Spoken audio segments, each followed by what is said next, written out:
sure you will call about Attention TV.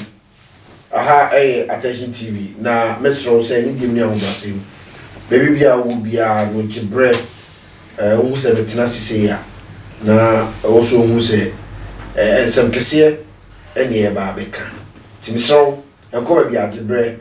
Na come on na yenye sunsun enuma sisiye. Bidi ndo obo for Michael. Nene dwumadi a woni guso a wo behwe nkwantanan so abisa abisa bebre wo hɔ a yebeye nene de no beko deep ya ka se deep party ase se ene ye do beko deep na mesro se abofo bi na so masene ma me dwumadi de ebro University Foundation asomasene na Natis Boutique and Cosmetics so asomasene be sem edu won sem na betu dwa e de ama metwa me usema e ko ba meto so sisi Odifo Akwasi Antwi Eric be maba e na aba be kam sai wo fiase ne ne de betwetwe nkomo afa nsem bebre ho na wo hwe eye ni nsani so a odifo atenase na wo be kase de na smoke enam mi ma yemu nhyew e ma yemu nhyew we eye den odifo incense otu fie no ubisa na incense be ni ye hye ne sa and ye hye incense odi form akwa me yoso ma na ne matese tweri aponyankofo na ko oden ani nature enso ba monti me ho denden ne bia boko na ayi tutu ye gu ko ye se me kase me kira se ma minchia batifo ni madofo a etimedi fa ko se ntwechi okay ma minchia butifo nyina na ma minchia ko University so foundation mahima ba ko na ma minchia Attention TV ahwefo ni adofo okay ya makasa bibia me transia esa me de foforo nya me de mame me de bra me charity etiefo na ma minchia mi am papa odifo amayo okay na ma minchia eye etitrefu ne pakasi bi kumase tech omahene michia no okay ane tech brono ni nyina michia bibia ya omujo so ya na mayenkoye nem okay am se ohwe mi nsam bi na obi se obi fi se me ye dai me shi incense na tuntum so gumi kon mu no okay kan Daniel chapter 9 obeti ase wo okay ebi asem ne wo Daniel chapter 9 verse 1 go ino Onyankopon kasa se oman na sakasaka na oman na diamia na oman na jija okay na oman na isu ti Bible said Daniel shen dem so Bible wan ka ma hwe wo sa de bia no etiefo no aya na me ye ka so ebi zo ene papa de sisi kura de wagudu okotfo okotu nyi tuntum fo de yawo what I say etino the person ye hwade enkoba se odifo Akwasi Antwi na ye ka odifo abisi Attention TV so no o shi aduham what I say odifo Akwasi Antwi abisi what do you call it Attention TV so no o shi incense dipa they say so ye ya try be careful ya try I am aware. Yeah. Ya tre den kura na ochiri. Ya trata sa nyama ni na. Sisi ba bi ye do ni se. Ye wo kukudulum. A unyame suma ya yitime ko. Daniel chapter 9 no. Ka ba ko na ye hwa asema. This year we come obi tia no tie ni yi. O say in the first year of Darius, the son of Hazros, of the seed of the Medes, which was made king over the realm of the Chaldeans. Verse 2. Or say in the first year of his reign, Daniel understood by books of the number of the years. Therefore, thereof the word of the Lord came to Jeremiah the prophet that he would accomplish 70 years in the dissolutions of Jerusalem. And verse 3. And I set my face unto the Lord God to seek by prayer and supplications with fasting and sackcloth and ashes. Yanko Hona me, okay, in Cobio. A Jones a dine who said Yama ebo man's worthy. To rub them, shed them, publicity. Now then, so srano, no tibuada. Or chill minus a win ever window, how winko, how wimra. The Bible said, Onyamiti. Yeah, Onyamiti. It's above all, who so deep for me, Billy Seku Coma. Maintain you, Billy Sino from Sa. Okay. Me here, so my gun, I won't hear me. But then the baby bled tea for. Okay. Now, Biba said, and then will be for cratching, and I am a little home. Unya about treasure me. Master, so you Christian now quite sorry. Na yare bonny.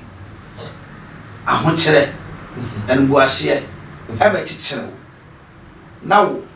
Was so for it to me a wawa. Me pacho change ya sorry na bramho. Okay. Me soon 7 a yaka. Okay. Ne soon suma de enso. Oka sorry se soft me sem ka me nyeska na ahye, ade na ahye. And then e dwan na edi wo ana ya obone. Na so for ehu ankyera ase. Na de ho adwedwen yare na tofo. Na obi badum bi na oyi wo fe wo to ho. Na oyi skara ma so ko afatu ya tight mamia. Me pacho wa bi nya adwuma. It's sabri wa wo hwem wa wo tie me pacho. Emfa wo band nhwe oba to kasi wo social media. Oh yeah, me let me tell you. Maybe I'm come so be a do band nhwe oba to e wo social media no. Untimi ni nipa nche. Na mo hwe odi fo Akwasi Antwi e wo attention TV e bra me above Michael above konkron transi abom dina aboba medina. E no untimi ni nipa che. Okay. Enti sunsum sense ama so bi sanse na we yedan. Eya duaba nya duaba. Ade na papa ya so incense. Ya kasme cheche incense won so kora quotation ma. Eya asem do so poa. Okay. Eti we no me pesa me mother system highlight. Okay. Na mama system de highlight no. Na ye be cheche highlight ni sam sunsum no. Na baba yetima gina yie. Ye baba yakoya ni mo yie no. Eno na me be kire. Okay. Obi wa sika nyina ni sam. Sika ni tomu a na ko sensuo. Opa mani wi asika nyina e be hye. Yes, I don't so I don't media. I know na me be kire no. Okay. Enti wo hwa ha, wo sa ha banda manim. We your friend is setedua. City Dua. Pani bia watene kurase bia ni setedua. We wi a wo da na osunsum gina wo so. Enini. Wo wi a. Yeah. Na osunsum. Gina wo so. Wada no e gina wo so bi na e be chew. E dua we na akwa we na ya wo sa. Why you city? Ah setedua. We inti can it to perform say ya reset you friend piase into we are what dano I was wow sunsun so sunsun gina wo so e setedua o tiefo a wo tie me we yindi ni ho agoro we ade we na mama we bere ko yom ba manam du nyina mo jo so na jo so kukuzu anasama to obama timi obama wu na ho kire de bi mpa so da so ye afuo na hu sa bia we o ma so ba bia afuo no ba bia wo bia no entimi nyi onto se utumi tu ase free ho na sete bia so ye dua bi efi wa ha e betima fifi wa gina te ye dua wo dem wo betima fifi dem ba ko pe e betima genu ntia fa dem anyina untimi nua de wo on your friend at apetampe utim opa spray no kwa China za ko na san bifi setedua yes na ba fu ade un sam sika no ono betimi ade aje wo okay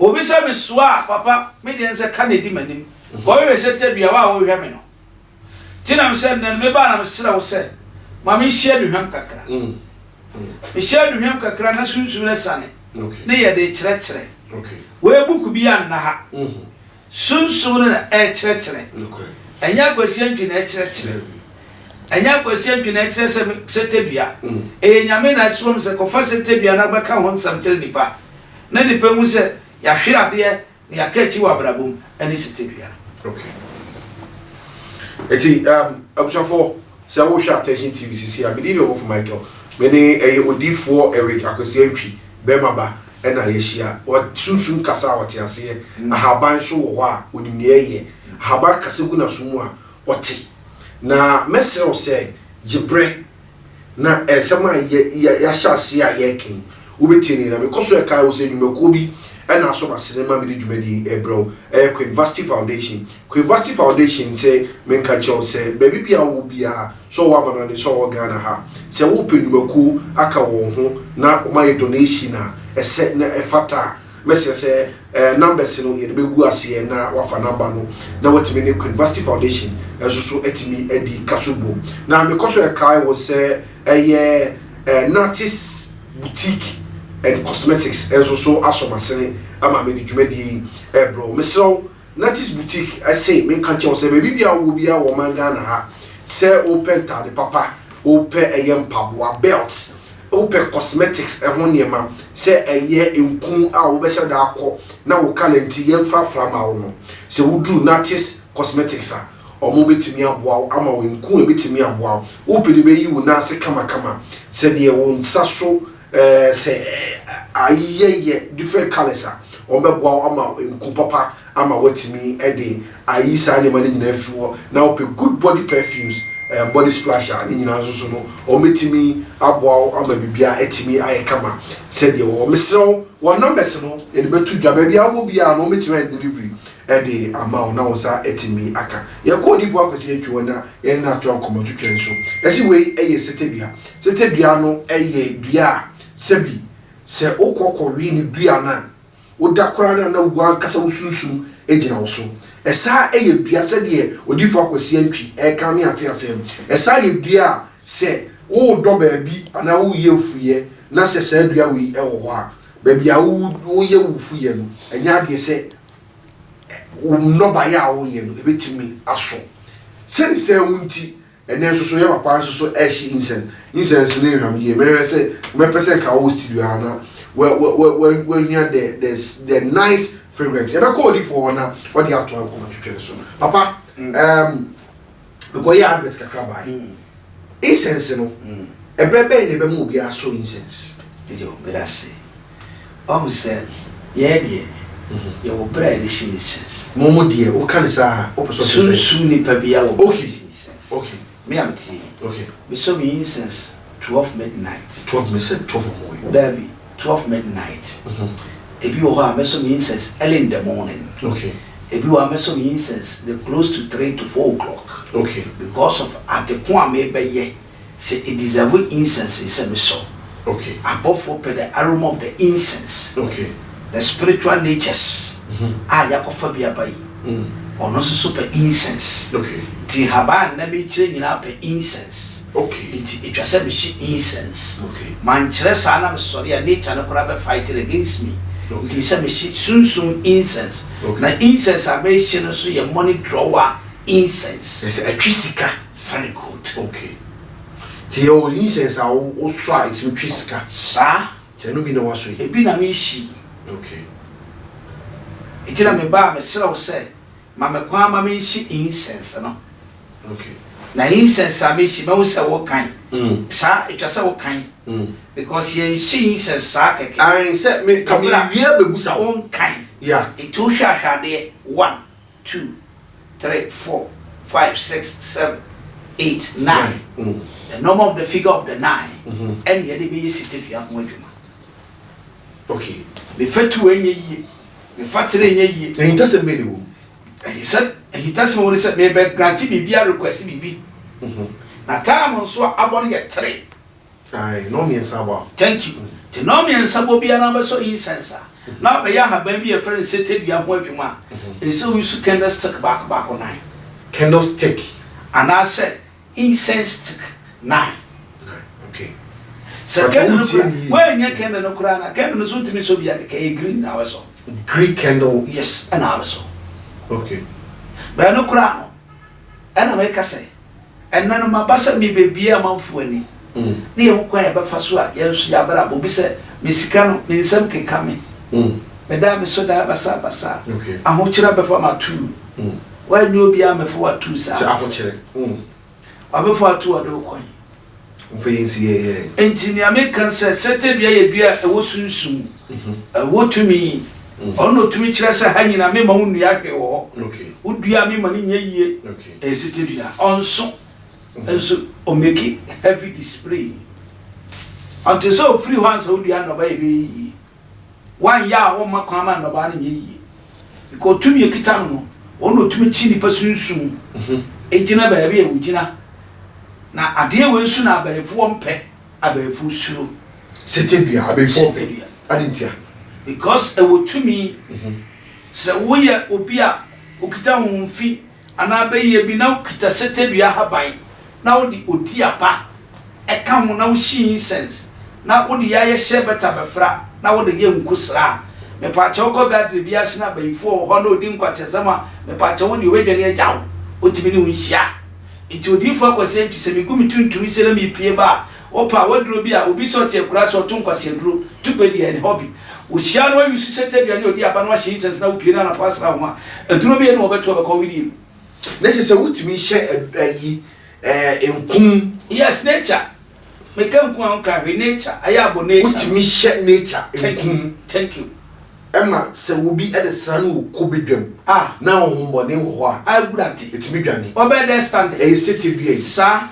ene odiaba sa ene ye odiaba se obode bi efe no odiaba there be odiaba abana kasa ekete ayi say ane kusie nkwase no eno na meka okay what you say na no me call me farm ho me call me site ho me call farm na akwa yesi akwa be opireko no bi asuru no yesu di agro betutu posisi a no no kora ne ku ne papa na me so twia kai ma me ko meeting 101 me ko no no na me de strong one man na yere ana me se kacha so Odifo Akwasi Antwi nature nyina dwesuo ni papa ma ba okay se wanyi preko ne mfiro me man 24 hours Bedi ya metete se so waduro no me na duro no eye me down shit yeah senti sana me kame ho na me ba ye betu spiritual bullet na fe be woni ye be ka no ene be woni calm down okay so what you say betiwana no hwe mafuo no so ba e o so de dwanto abere no so be yi mo ani nyina firi ho me ka so me di sete due ya na me di asra afra na me de kogu mafuo no wo di asra be ka ho na me de kogu mafuo no preko bi anko bi abo beda so what you say abo preko mpewe what you say preko chiwade ni se chiwade no Mese ordinary tu enye yie okọ obedi ne ho dam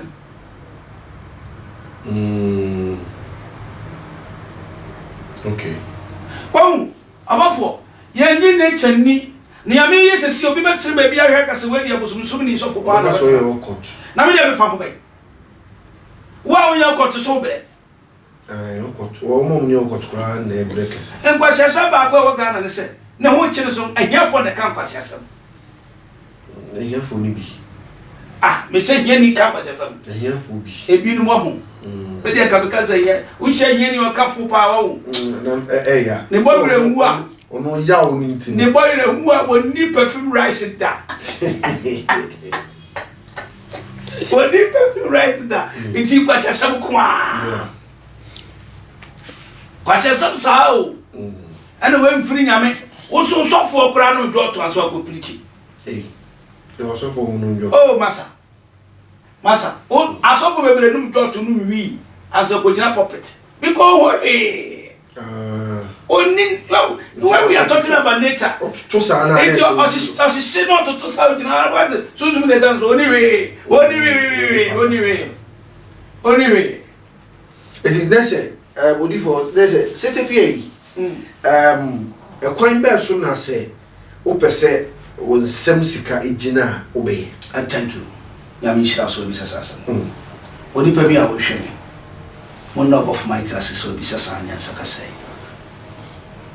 sabe dia dia bano bi sasa anya saka sai wo na je se nyan sande e dia dokoro no obi a wo hwem bia wo ko pese tebia answer na Odifo number ni 0543 419160 0543 419160 Odifo number na Odifo biti obi a wo hwem bia onko pese tebia okay so mama me ho kan ke be kasa be 30 minutes na me kire nyama yan kasa so dia se follow me mama se me be boa Ghana wo mama se me be goro Ghana ho Debbie Akwasi odi me din tu kwan ye Me tell no be di ko jilo. Ah, we ko jilo.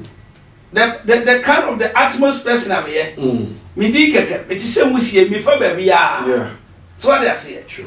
Obi koko o ko fa sete bia say na tie nie. Ghana fo am dey accept frache. Mo te me da se abra no mata mo kuru ana mo de ko. Mo kura so. Wani so dey ko fa sete bia ko ayi una mo maboa. Eh. Yes say. Amamre wo ho no. Me sound nature. Okay. Wọ́n say me kan say nyama Ghana nam enchi nam ne nyama nyina ye ketekete ye ne enfo bu ma po no. Ye mu nature. Hwe wonyimi ya chapter frache wonyimi ya ka wa kokoto po ho akoto agoja onan. Jabi. Ka ba kopo ho agoja onan. Na ba say nam ne nyaka se ka o de jana ne ba koma ho. O de ade phone na beto pu. Jabi. Inti ye nya sansa. Okay. Respect the nature and you live long. Okay. And your economical system no end say bro for para kind. No. Thank you. Well say nature ni setebia atefo ni adofo mo hwe enini odi fo me kam ho a me de nyama ba enra ni nyakopo nyama nko Christmas mako akomiam Okay. koko fa me ko nso topa na me ko fa ha me fa bia me fa bia me ye sunsum direction ni ade ye hansa me de bo. Okay. Na me be kire ni pa me ye say ahwere ade ye wo Ghana. Okay. Ni yensan koyechi. Okay. Ni yenko fa tete atempo sa na za ya kan. Wosom nsan ko tete atempo nsa mo kwa mo ho betomo. Ghana fu ye nya ye nimnim no kwasi bro ni a wodi nyansa ba no woni nyansa nsere ye. Kwasi bro ni ye mo ba fu woni nyansa nsere ye. Oba fo me ni bisasa wo bayiye ana wo sunsuma de me de sete de betima ye wo ko. Na me no adi nkomo. Wetimi de sete bia na frame. Yes. Na ye di nkomo. Ye di nkomo. Mana boss anima ki jafi wo. So bi ma ki jafi. I say hello. Odo mani agina. Wait, make me dia call you in spiritual. Na me ba be kire sa de no so. Me pa bi owo ani. No wa ba, no wa gina downstairs wo. Na ma te ba kwa ma no. Ana wo be te ba kwa ma no wa gina down ho. Na ba call you. Ori for the year question. Me no question ka me fa nkwa he. Aye se beto amu ha. Sete bia etimi ye call. Engurade nyame.